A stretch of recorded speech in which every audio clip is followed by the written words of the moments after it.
Mga kalupa, andito na naman muli ng inyong lingkod, maglulupa. Ngayon po ang topic natin is paano nyo makikita actual sa video na to kung paano i-migrate ang mga maliliit na punla ng spinach. Ngayon po, yung mga naunang video ko tungkol sa spinach, andoon po yung guidelines para masundan nyo. Ngayon andito na tayo sa kabanata na i-migrate na natin. Para hindi po kayo maligaw, ito kinukomplete ko yung video. Ang pagmamigrate po ay kahit ganito kalaki pwede na siya, kasi hindi naman siya mahirap tanggalin sa punlaan kasi hiwa-hiwalay siya, nasa tray siya ng itlog. So ang gagawin lang po natin, papantay lang natin sa lupa na kanyang paglalagyan.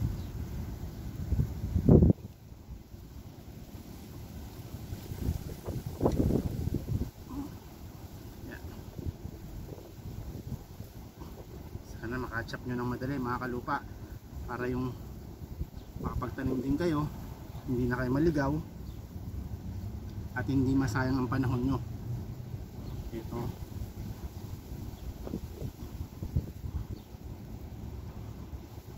simple lang po ng ginagawa natin, kaya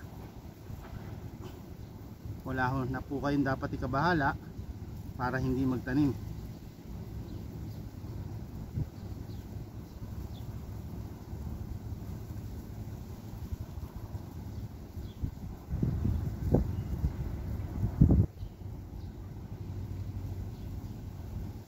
Wala na po tayong masyadong edit na video.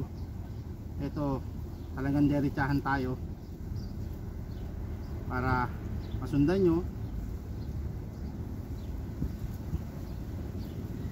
dahil napakasimple lang naman.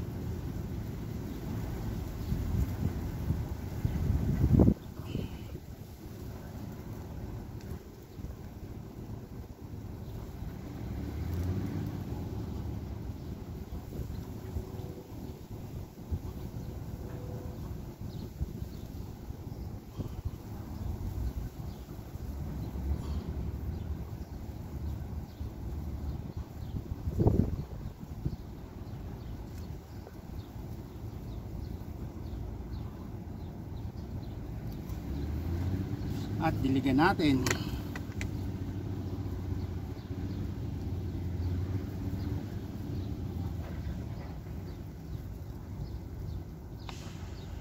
Huwag po pakaramihan ng tubig kasi maliit lang naman siya. Ma-refresh lang uli yung ugat niya na nalamog.